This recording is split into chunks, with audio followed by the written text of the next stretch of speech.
I'd like to welcome everyone today to DairyXNet's webinar entitled Basic Vaccinology, Why Vaccines Work or Don't Work.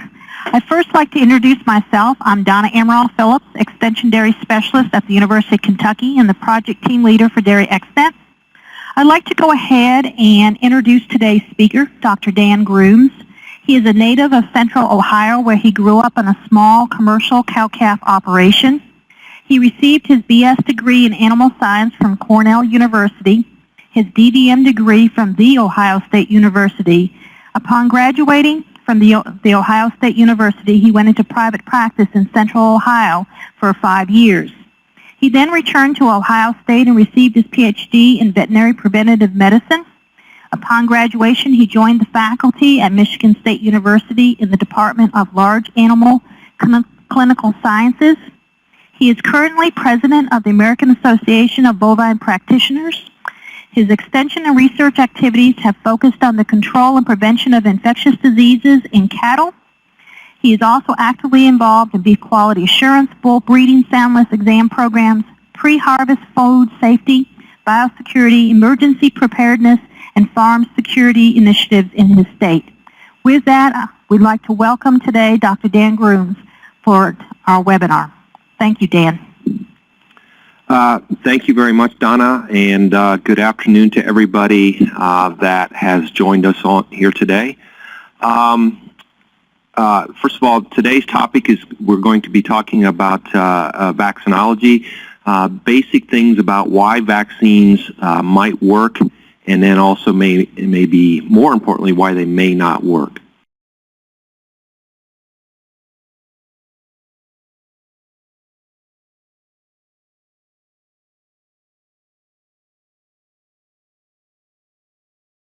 So here are the specific objectives of today's lecture.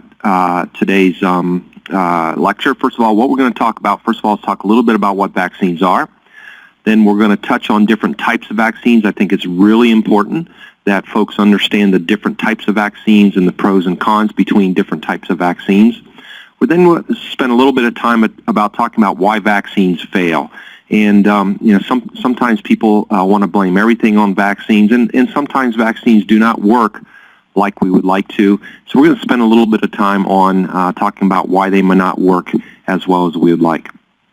Within vaccine failure, we're going to spend quite a bit of time on vaccine handling, because when vaccines do fail, it turns out that much of the failure is due to poor handling of the vaccines. I do then want to touch on the fact that using vaccines does come with some risk at time, and so I want to talk a little bit about risks of using vaccines.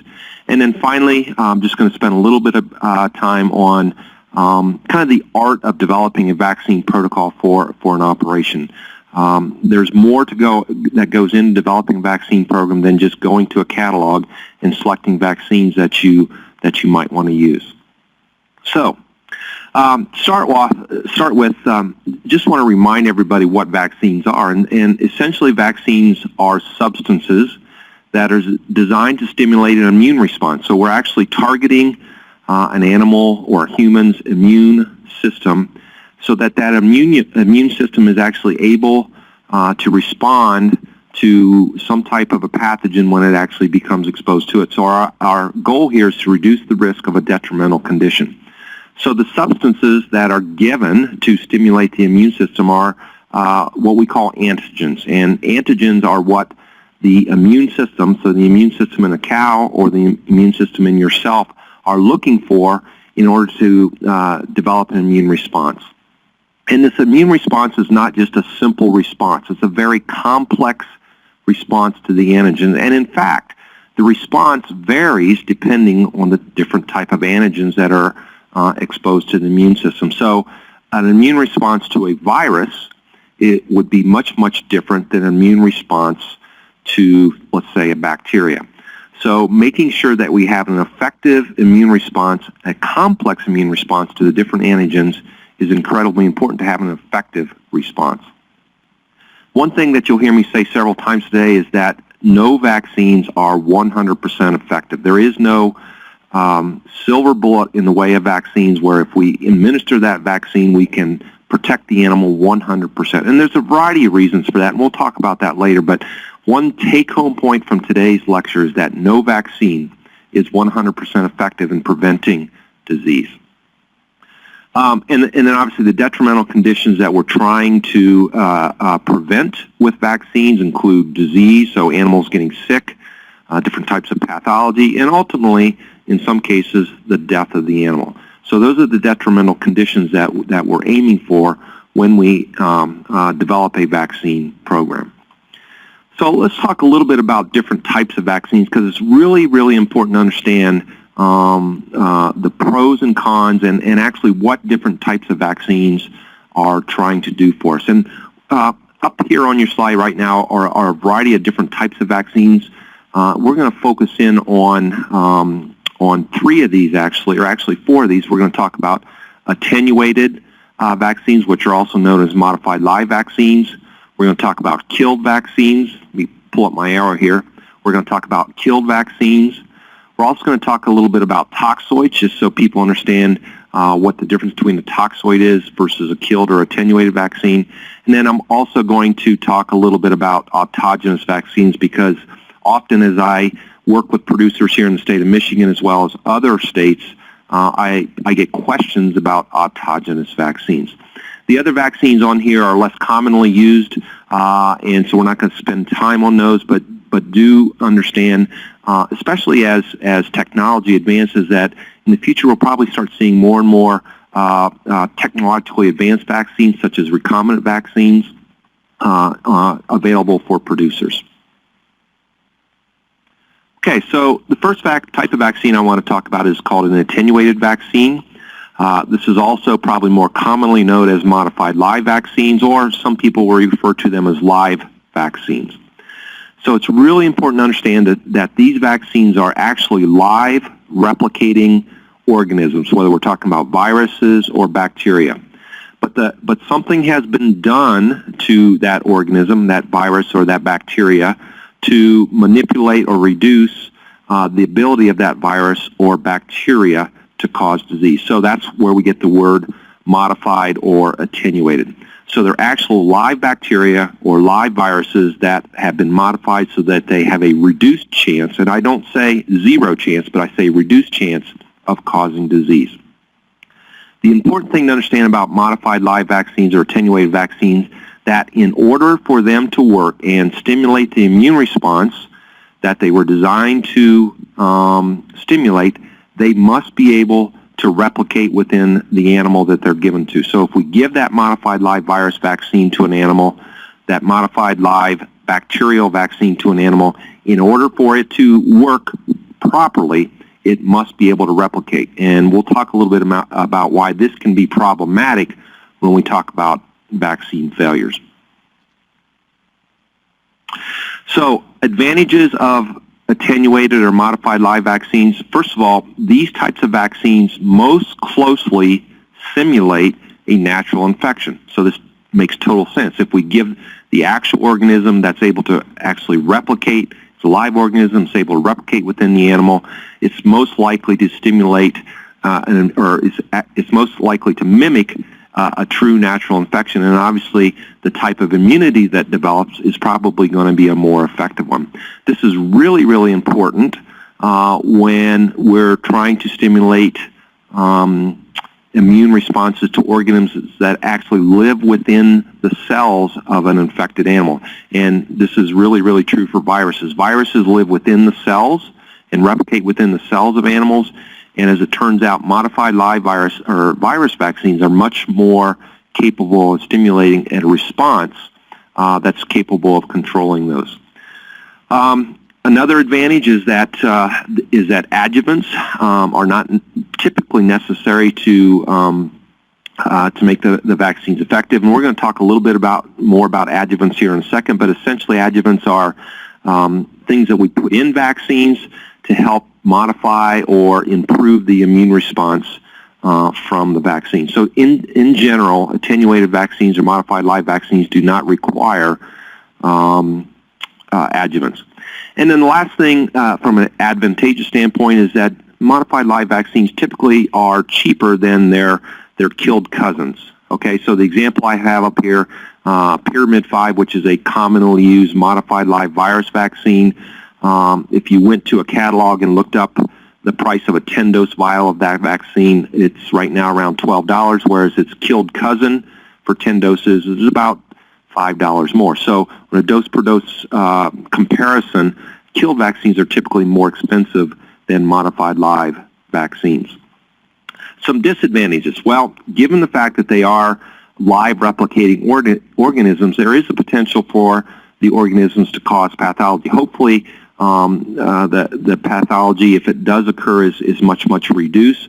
But we have to keep in mind that it can occur. And some examples of this would be the vaccine that we commonly use for vaccinating young calves against brucellosis is a modified live bacterial vaccine. And this vaccine can cause mild fever and sign and illness in calves. Modified live bovine viral diarrhea virus and IBR virus are commonly used, and we need to understand that those viruses, if used incorrectly or used in the wrong conditions, can cause some pathology. The other potential problem is because they are modified live organisms, there is a very low risk that they could revert from a modified version of the virus or the bacteria to a fully virulent version. Now, this is a very low risk, and it's certainly something that we typically don't worry too much about, but I think it's important that we always keep that in mind, that this could occur. A couple other things is because of the way the vaccines are manufactured, there has been historically problems with contamination of modified live or attenuated vaccines. In reality, this is less of a problem today because of the strict quality control that goes into making vaccines. And then the last disadvantage is stability. And we're going to talk about stability when we talk about vaccine failure, but attenuated vaccines tend to be less stable than killed vaccines simply because we have to maintain the ability of that virus or that bacteria to replicate. And if something happens to damage that ability to replicate, then the vaccine will not work very well. So because of this, stability can be an issue with these types of vaccines. Killed vaccines is another very commonly used type of vaccine. Essentially, killed vaccines are the organism that we're interested in stimulating an immune response, and they've been killed, okay? So we've done something in the laboratory to basically inactivate that virus or that bacteria. And by the way, if you ever hear veterinarians talking about, or you hear me talking about a Bactrin essentially is a killed bacterial suspension. So anytime we're talking about Bactrin, we're talking about a killed bacterial vaccine.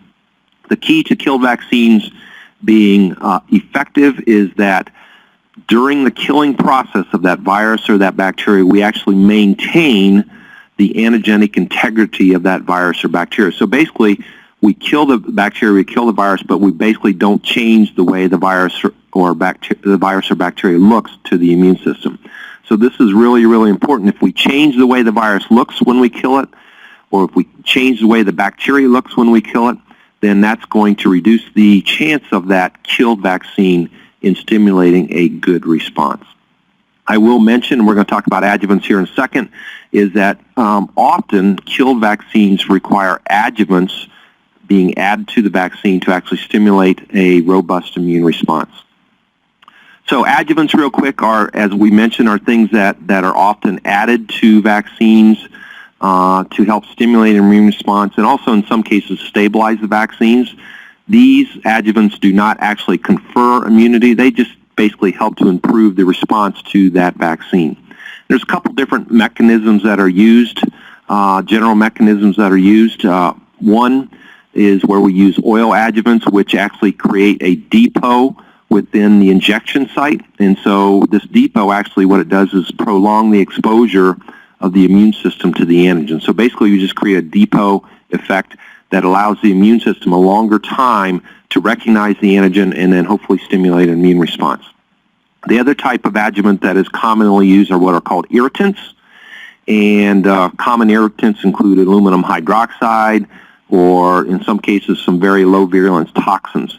And essentially what these irritants do is they, just like the name suggests, they basically cause irritation around the injection site where we gave the vaccine, and this tends to amplify their immune response to the antigens which were injected. I just want to mention, and I'll allude to this a couple times, is that adjuvants are not innocuous. And what I mean by that is, on occasion, adjuvants can actually cause some pathology or disease problems, so we need to keep that in the back of our mind. Advantages of killed vaccines is, in general, they're safer. There's no disease due to virulent organisms, less ability for them to revert to, or actually no ability for them to revert to a pathological form, have less problems with contamination, and in general, the stability of the vaccines are much greater. Disadvantages, with killed vaccines, we have a greater risk of what are called hypersensitivity reactions, and we're going to talk about allergic or anaphylactic reactions here a little bit later. But hypersensitivity reactions occur due to the adjuvants that we put in there, sometimes due to toxins that are included in the vaccines, and also we get hypersensitivity reactions because we have to use a lot more antigen in the vaccine to get an immune response. So we have an increased risk of hypersensitivity reactions or allergic reactions with killed vaccines. Also, and this is true of our bacterial vaccines, endotoxins often are released during the killing process of these vaccines, and endotoxins obviously can cause some disease problems. And we're going to talk a little bit more about this here later on. And then, as we've already mentioned, killed vaccines typically are more expensive than our modified live cousins. Just real quick, I want to mention toxoids. So toxoids are actually vaccines that are directed against toxins that are produced by bacterial infections specifically. So in this case, where we have bacterial infections where toxins are the major virulence factor, the major thing that causes disease, what we try to do is actually stimulate an immune response against the toxin and not necessarily against the bacteria. So some examples of this, which are commonly used in veterinary medicine or even in human medicine. For instance, most everybody involved in agriculture has been vaccinated against tetanus. Well, you're not specifically vaccinated against the bacteria, but you're vaccinated against the toxin which is produced by tetanus. So you received a tetanus toxoid vaccine, which is developed or has stimulated an immune response in you against the toxoid produced by the Clostridial tetani bacteria. Similarly, there's a bacteria that is commonly associated with bovine respiratory disease in cattle. It's called Mannheimia hemolytica. The major virulence factor, the major thing that bacteria produces to cause disease is a toxin called a leukotoxin. And as it turns out, if we use a vaccine that specifically targets that leukotoxin, our protection against pneumonia from Mannheimia hemolytica is greatly increased. Last thing I'll mention real quick is autogenous vaccines. Autogenous vaccines are made specifically for foreign-specific pathogens. So let's say that your veterinarian decides that you have a specific virus or bacteria in your operation for which no commercial vaccine is available. They can have a vaccine made against that specific pathogen. All right. Just a couple things to know in that by rule, that vaccine can only be used on the farm that it was created for. Okay, so you can't have an autogenous vaccine made for farmer A and then farmer B cannot use that vaccine by law. So some common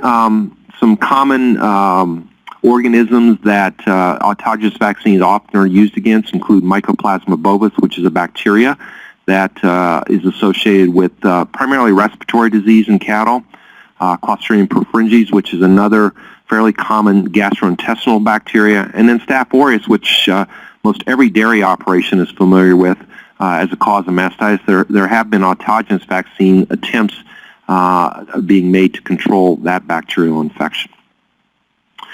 So now I want to transition into vaccine failure and why vaccines might fail. And I think it's really important to understand why vaccines might fail, because if you understand why they fail, hopefully you can take the steps to reduce the risk that they will cause problems.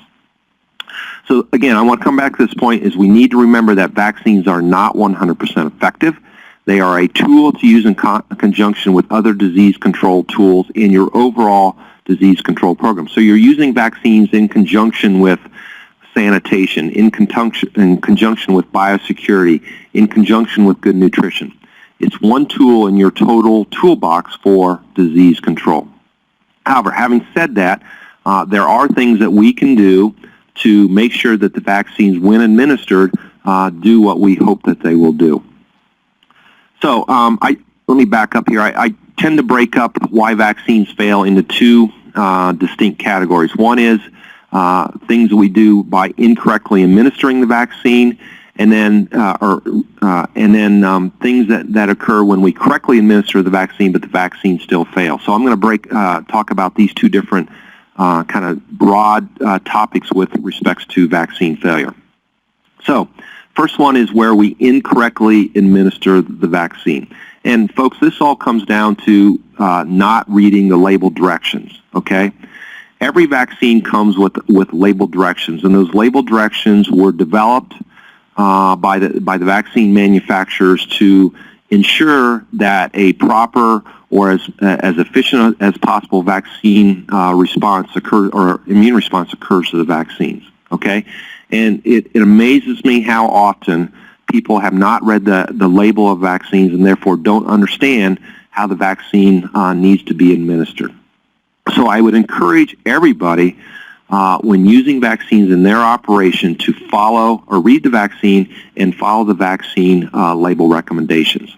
And here's a vaccine from a commonly used vaccine in dairy operations. This is Triangle 10, which is a vaccine against multiple viruses that are common in dairy operations, as well as leptospirosis bacteria. And I just want to point out, several things that are in the label directions that are important, and if not followed correctly, could lead to either vaccine failure or certainly a less effective response. So in this one I have underlined here, first of all, the dose is a 5 ml dose. Okay, it's not a 2 ml dose, it's not a 10 ml dose, it's a 5 ml dose that is given either in the muscle or under the skin. And if you notice here, with this vaccine, it needs to be repeated in 14 to 28 days when you initially vaccinate an animal. Okay, so you don't just give this vaccine once and then forget about it. Initially, it has to be given twice, 14 to 28 days apart, in order for it to work correctly.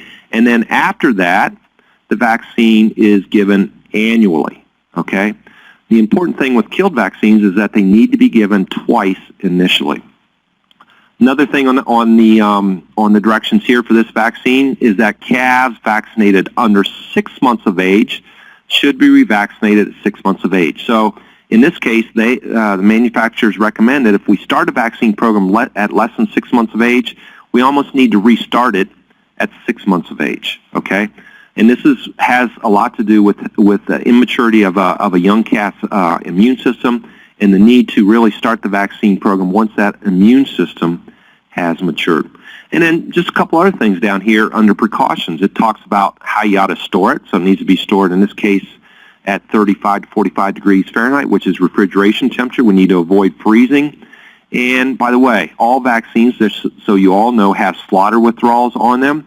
And so vaccinating an animal, basically, you cannot slaughter that animal, sell that animal for slaughter for 21 days.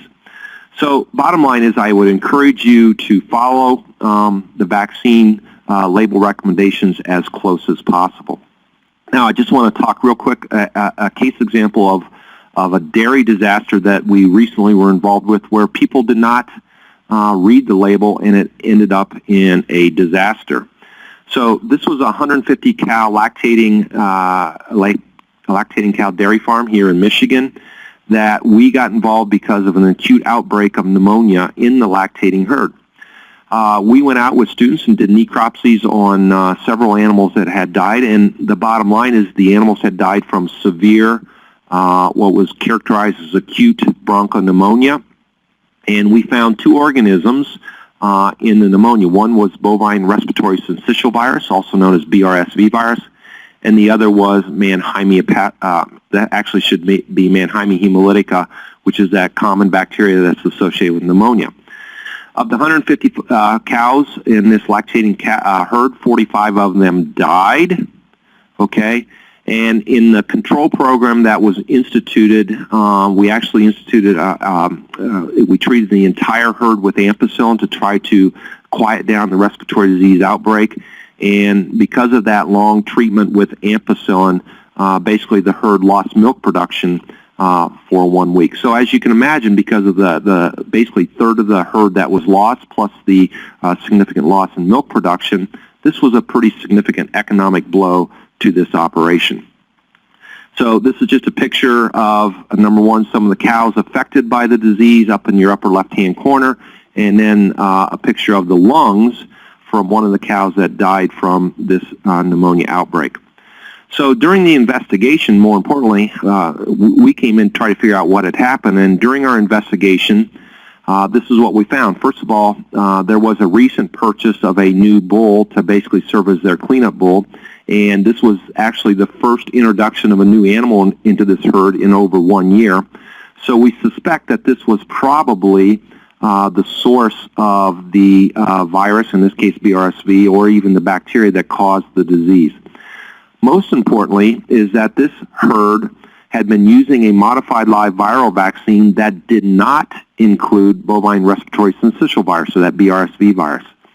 And the herd owners admitted that they had not read the label and basically had purchased from a catalog because it was the least expensive vaccine. And in what I have here is basically a picture of the cost of vaccines. One actually was the vaccine used in this case, which was PregGuard Gold, which is a vaccine that does not include BRSV. And you can see that the price was about $16 for 10 doses, or for 50 doses, I should say, as compared to something such as Bovishield Gold, which includes BRSV, and this vaccine was about 3 times or twice the cost, okay? And essentially the owners admitted that they had chosen the vaccine on the right here because it was least expensive, but they never understood that it did not include BRSV in the vaccine. So the outcome was this primary BRSV outbreak with secondary Mannheimia hemolytic pneumonia in a basically a naive herd when it came to BRSV, and this led to the disaster which we saw. So now I want to switch gears and just talk about vaccine failure when we correctly administer the vaccine, but we still maybe get a less efficient vaccine response or immune response than we would like.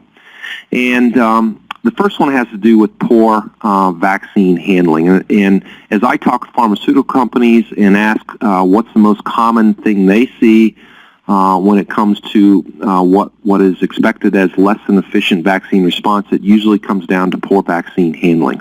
So I just want to talk a little bit about different things that can cause vaccine failure when we fail to handle vaccines correctly.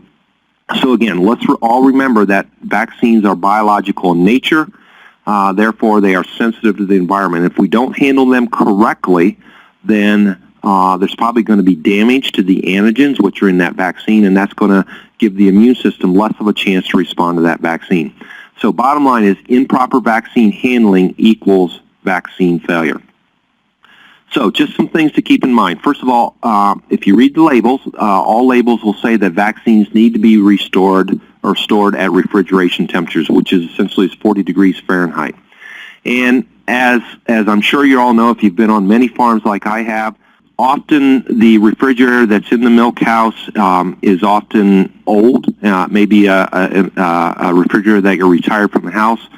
So it's not a bad idea to have an internal thermometer to monitor the refrigerator temperature and make sure that it's actually at 40 degrees Fahrenheit. More importantly is vaccines should not be frozen, so they should be kept in the refrigeration part of the refrigerator and not in the temperature part or in the freezer part of the refrigerator. When transporting vaccines to the field or to, we need to back up one slide, sorry folks. Thank you very much. Oops, go forward one. Yeah, I've lost control of the vaccine. There we go. That's perfect. Thank you very much. when transporting vaccines to wherever you're going to administer them, they need to be transported in a cooler and also stored in a cooler in the working area. So one of the biggest mistakes I see, especially with beef producers, is that they transport vaccines out into the field, and the working facility may be out in the middle of a field, and they expose the vaccines to warm conditions or hot conditions, and this can quickly inactivate vaccines. So I want to keep in mind that we need to protect vaccines from sunlight. UV light is a great disinfectant. Okay, it's a great disinfectant, so exposing vaccines to sunlight will quickly inactivate or make vaccines less effective. So if working with vaccines in an area where you have direct exposure to sunlight, we need to make sure that those vaccines are kept in a covered container. So keeping them in that cooler, such as we have right here, is a good idea when you're out in your working environment. So I want to ask the folks out that are listening, I'm going to do a quick poll here real quick. One of the problems we run into, especially with modified live vaccines, is that on occasion we have to mix those vaccines together. We have to mix a dried kind of powdery part of the vaccine, and we have to mix it with a liquid part. And so my question to you is, after mixing, say, a modified live virus vaccine together, how long is it good for after you mix that vaccine together? Is it 4 hours? Is it 4 days? Is it 4 weeks? Or is it 4 months? In other words, once you mix those two together, how long do you have before basically that vaccine is not as effective as it was when we first mixed it? I'll just give you a second to answer that. And we've got several answers, and everybody that has answered so far has said 4 hours, and that is, oops, now we got 6 people, excellent. So everybody's saying 4 hours, which is the correct response. I'm going to go ahead and close that, go on the next slide. So when we are using vaccines that need to be mixed together, and in most cases these are modified live vaccines, whether it be viral vaccines or bacterial vaccines, basically we need to mix that vaccine so that we can use it within 4 hours. So if basically what we recommend is that we mix enough vaccines that we know we can use within 30 minutes, and then keep remixing the vaccine as needed. But after 4 hours, okay, after 4 hours, basically the virus or the bacteria that's in the vaccine has started to deteriorate at that point and will no longer be able to replicate within the animal, will no longer be able to replicate in the animal and stimulate the immune response that is expected. And I don't know how many times I've worked with producers and we talk about this and we find out that they've been mixing modified live virus vaccines. They'll mix the bottle up, they'll only use 2 or 3 doses, and then they'll stick it in the refrigerator, and then they'll get that bottle back out a week later and start to use it again. And the bottom line is after 4 hours, that vaccine really is ineffective at that point. Last thing I just want to mention with regards to vaccine handling is that we need to protect the vaccines from contamination. Very often in farms, we're going into bottles multiple times to pull out doses of vaccines and administer to the animals, and it's really, really important that we don't enter those bottles with dirty needles for a couple reasons. Number one is if we go in there with dirty needles, we're going to inject bacteria or fungi or molds or viruses or whatever that then are going to be injected with the vaccine into the animal. And then especially with killed vaccines, where we may reuse them if we properly store them, those vaccines actually in some cases have material in them that will allow the bacteria or molds or fungus to actually replicate within the vial. So it's really, really important to make sure that we use clean needles when we enter bottles of vaccines and pull out the doses that we're going to administer to the animals. I guess I do have one other thing. I just do want to mention that we also, in addition to protecting the vaccines, we need to protect the devices that we actually administer the vaccines with, so syringes and needles. We need to make sure those syringes and needles are properly taken care of. We need to make sure that they're not hot when we administer vaccines. And I've seen this plenty of times where a pistol grip syringe, since it's the one we have here, was kept on the, say, the dashboard of a truck in the middle of the summer, and then they pull the syringe out, and it's hot, as you can imagine, being on the dashboard of the truck. And then as soon as they pull up vaccine in that hot syringe, it basically just cooks the virus or the bacteria that's in that vaccine. So we need to protect these syringes from heat. And then also, if we're using syringes that we use multiple times and we want to clean them between uses, we recommend that you only use hot water. Never use disinfectants to clean syringes that are going to be used to administer vaccines. By their nature, disinfectants leave residues behind, and those residues, obviously, when they come in contact with vaccines, will inactivate the vaccines and make them useless. So only use hot water to clean syringes that you're going to use for vaccines, and then after you have thoroughly rinsed them with hot water, just let them air dry. Okay, last slide with respects to vaccine failure. So we've already talked about poor vaccine handling, but there are many other things that can lead to vaccine failure despite proper administration. And I just want to list out a few here real quick. First of all, sometimes it may be that we've used the wrong vaccine, okay?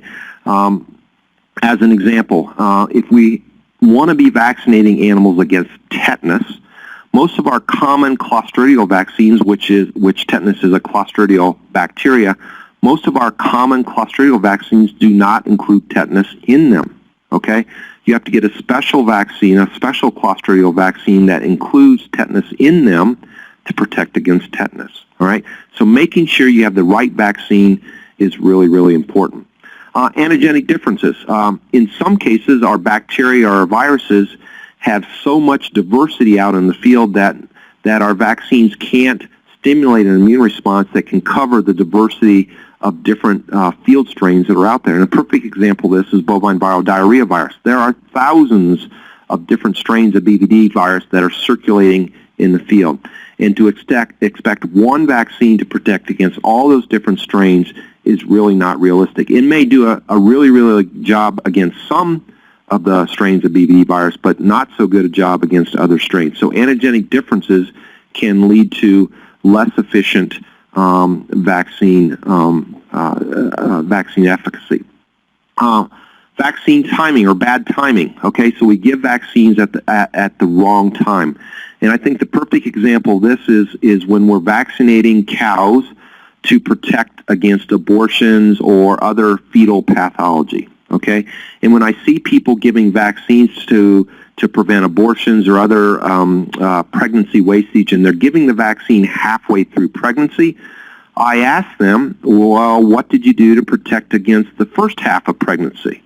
And in many cases, I get these blank stares like, well, I didn't even think about that. So the perfect example is vaccinating cows to protect pregnancies. It makes total sense that we want to administer those vaccines prior to breeding so that we have good protection for the majority of pregnancy. Another thing that often occurs is that we get overwhelming exposure to antigens. So very, very, very common situations occur when we commingle cattle together from lots of different backgrounds. On occasion, we can have such massive exposure to a virus or a bacteria that no matter how well animals are vaccinated, the vaccine can't protect them, or the immune response stimulated from the vaccine can't protect them. This also occurs in situations where we have poor sanitation, so where people are not doing a good job of sanitizing housing facilities, calf hutches, you name it. Doesn't matter how good the immune response that we have there is, if we have overwhelming exposure, we're going to have disease problems. And then the other thing is that on occasion, despite everything we do, animals just fail to respond to the vaccines. Good examples would be if we vaccinate too close to calving.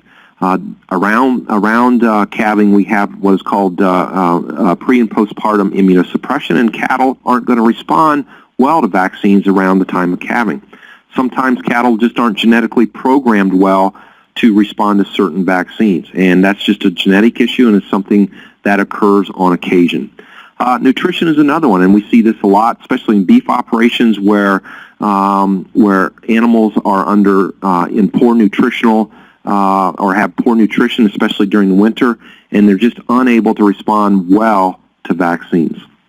The last one I'll just point out is passive immunity, and this is something that occurs commonly with young calves that have gotten colostrum, and certainly we want calves to get lots of colostrum so that they are protected when they're born. But that colostrum and the antibodies that are given or that are in colostrum can actually thwart immune responses to vaccines that are given early in life. Okay, and a perfect example of this, and I just point to this vaccine up here in the corner, which is called CalfGuard. CalfGuard is a very commonly used vaccine in both dairy and beef operations. It's a modified live vaccine directed against bovine rota and coronavirus, which are two common causes of diarrhea.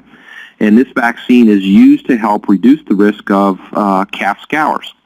And this, as I mentioned, this is a modified live virus vaccine, and as you can imagine, for it to work, it has to be able to replicate to stimulate an effective immune response. This vaccine is given to calves at birth. It then basically is swallowed, goes down into the gastrointestinal tract where it actually infects the lining of the intestinal tract, and by infecting the lining of the intestinal tract stimulates an immune response.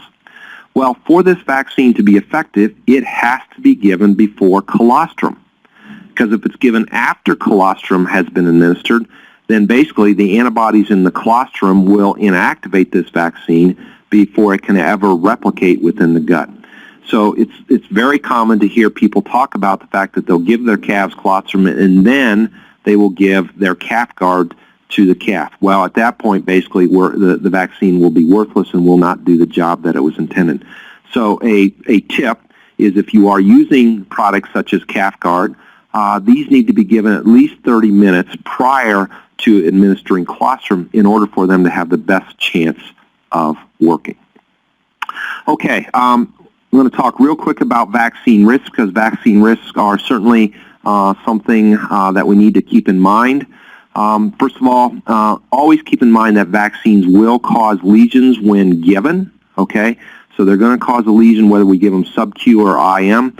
And this is really important in the beef industry, but certainly something we need to keep in mind in the dairy industry is that eventually dairy cows or dairy calves will become part of the meat supply, and we want to reduce the risk of any injection site lesions showing up when those animals are slaughtered. So make sure that vaccines are given to reduce the risk that we're going to see lesions in especially the edible parts of the animal.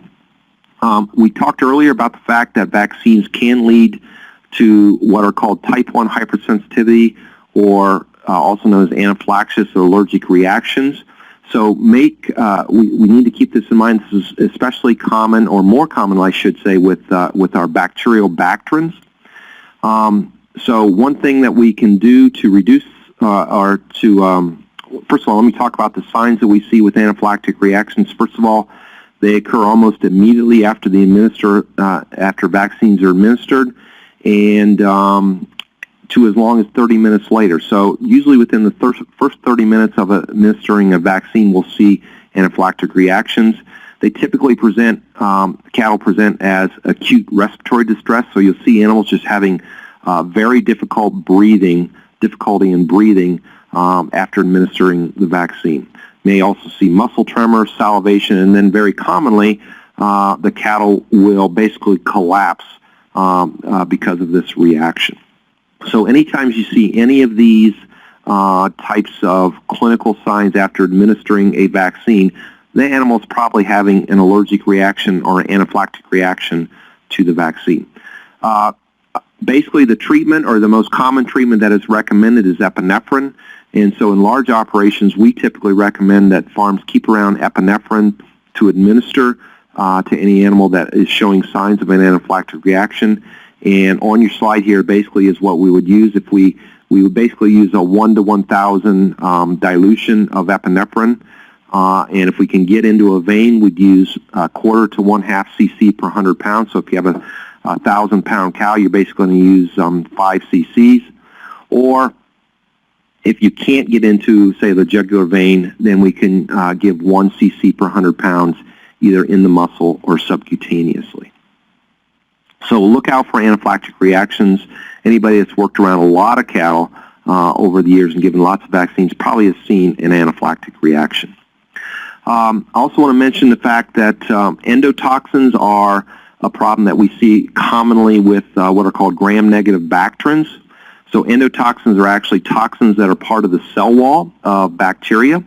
And when those bacteria are killed, because they are killed vaccines or bacterins are killed vaccines, then those endotoxins are often released into the product. And so they basically become part of the vaccine. And on occasion, if we have too much endotoxins in the vaccines, we can get some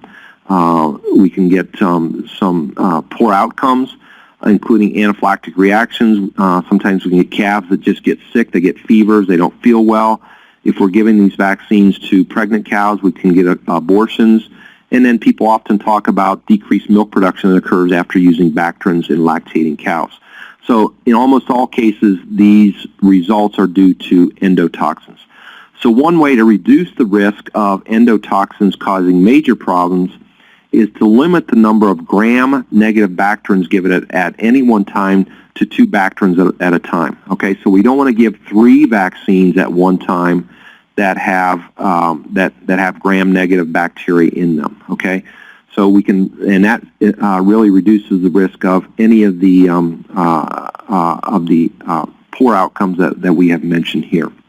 So, as an example, here are several different pathogens or gram-negative pathogens that we have vaccines against. And so let's say that we were going to vaccinate some cows against Clostridium and Histophilus somnus, which is this product right here. And then we're also going to vaccinate the cows against pink eye using a vaccine called Moraxella bovis bacterin. If we just gave those 2 vaccines, that would be fine. But if we decided to add another vaccine, such as the J5 E. coli mastitis vaccine, then that could potentially lead to some adverse consequences that are not good. And so we would recommend against actually adding this third bacterin, giving those 3 vaccines at the same time. Okay, we've already talked about residual virulence, and so we're not going to spend any time here, but just keep in mind that that vaccines, especially our live vaccines, can remain or have some residual virulence with them and can cause animals to become sick, or if given at the wrong time, can cause problems in those animals.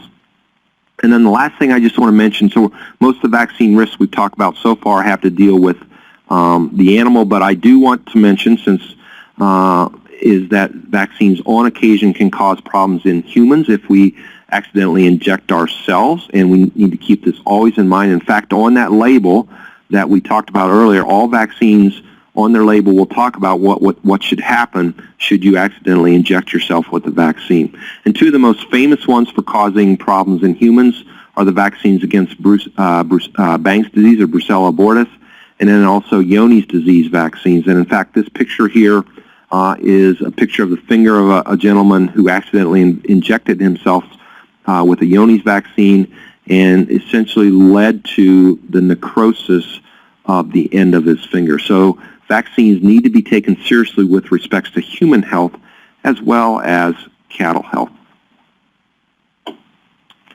Okay, so the last thing I'm going to talk about very briefly is just the importance of properly designing a vaccine program and what we must consider when deciding what vaccines to use or what vaccines to recommend.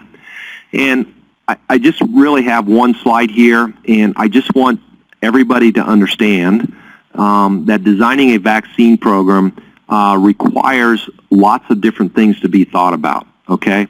And here in the middle, I have our vaccine protocol for our dairy operation here at Michigan State, and it's a fairly simple vaccine program. Doesn't look like it's complicated, but there's lots of things that were considered when designing that vaccine program. And the arrows here actually point out some of the considerations that need to be thought about when designing a vaccine program. So it starts with what are the risks of disease in the operation? What are the risks of this farm actually having the diseases that we have vaccines against? Okay, what are some of the disease problems that are problem regionally within, say, the state of Michigan or within the state of California? What diseases are problematic within those areas? We have to think about the farm goals. Okay, is this a commercial operation, or is this a purebred operation that may be selling seed stock or maybe showing animals at the World Dairy Expo? Because how we design a vaccine program for those operations may be much different than a commercial operation. Risk acceptance. Okay, how much risk is the owner willing to accept with respects to infectious diseases? Are they very risk averse, or are they very risk tolerant? That goes into trying to decide what the vaccine program ought to look like. Obviously, we got to keep in mind the cost of the vaccines. Some vaccines are relatively inexpensive, so including them doesn't create much of a financial burden, whereas some vaccines are very costly, and really considering or including them in a vaccine program should be considered carefully because of the significant economic cost. We also need to keep in mind whether a vaccine is effective or not. There are some vaccines out there, to be honest with you, that are just not very effective. And so including them in a vaccine program may not be very wise, just because they're probably not going to do what you're hoping for. And then obviously we need to keep in mind vaccine timing. When's the proper time to administer a vaccine to our different production groups? And I would encourage everybody to have a very solid relationship with their veterinarian, because veterinarians are trained in basically working through the development of vaccine protocols. They have the microbiological background, they have the immunological background, hopefully they have the farm background to really help you in designing a good vaccine program. So, last thing I'll leave with you, and I just come back to my tool bag. Remember, vaccines are a tool that we use for disease control in our dairy operations. They're one tool amongst many other tools that we need to have. They can be a very effective tool, but for them to be effective, we need to make sure that we're using them properly. So with that, I will end, and I know we're at 1:55, at least on my clock, so at this point I certainly would entertain any questions from our attendees. So I see we have someone typed in a question here, Dan. Yep, I can see it. So the question is, are there any killed viral vaccines, and are they commonly used? And the answer is yes. There are many killed viral vaccines out there, and they are commonly used. And they certainly have their place in both dairy and beef operations. They can be very effective when used properly, and certainly we do recommend them in certain situations. I will say, however, and this is my personal opinion, is that given the choice, I typically recommend that modified live viral vaccines be used, at least to establish initial immunity in cattle. Kill vaccines can be very effective, especially as follow-up vaccines in operations. But if we can start a vaccine program in young animals, especially in our replacement animals, with a modified live vaccine, I think we do a better job of setting a very strong baseline immunity in those animals. And then kill vaccines can be used at future times to re-stimulate an immune response. Thank you for that question. I have a question for you, Dan, while they're typing their response to you in there. Obviously, there's quite a few things you've talked about today. If you were to say what are the top 3 or 4 that farmers, dairy farmers in particular, need to pay attention to with vaccines? So probably the first thing, number one, is work very closely with your veterinarian in developing a vaccine program that fits your operation. No one vaccine, there's no cookie-cutter vaccine program. I believe that we can just say, this is what you ought to be doing. You know, as I mentioned in the one slide, there are a lot of different things that need to be thought about when designing a vaccine program, and I truly believe that your veterinarian can help you guide you through that process. So that's number one. Number two, the veterinarians aren't going to be administering the vaccines, So then it becomes really important that the vaccines are being administered properly. So this is, the proper handling, the proper refrigeration, proper site of administration, the timing, all those things that we talked about with respect to why vaccines fail. So really understanding how vaccines are handled and administered properly will help to increase the chance that the vaccines are going to work effectively. So if there's two things, and those are actually two things that I talk about a lot with our students and I talk about at producer meetings, is work closely with the veterinarians in getting a proper vaccine program developed for your operation. And number two, work really, really hard on proper handling and administration of those vaccines. I think common sense goes a long way also. You mentioned the cooler itself, and a lot of times freezer packs are used in there. We want to make sure, if I remember correctly from BQA, you don't want your vaccine touching that freezer pack. There needs to be a little bit of layer. We always use bubble wrap, but keep the cooler cool. Right. But the vaccine is not on the freezer pack. Yep, that is correct. And the reason for that is it probably won't freeze the vaccine, but it could reduce the temperature to close to a freezing temperature, which could damage the vaccine or the antigens in that vaccine and make it less effective. So absolutely right. Thank you for that. We have a freezer pack in our cooler. We could put a towel in there. We could put bubble wrap around the vaccine. Anything basically to make sure that we don't have direct contact with that ice pack is certainly warranted. Well, Dan, we thank you very much for today's webinar and for being part of our series. You have a lot of very good information there, and that farmers can go home and apply. So with that, I'd like to conclude today's webinar. Thank you very much. Thank you very much for everybody for attending.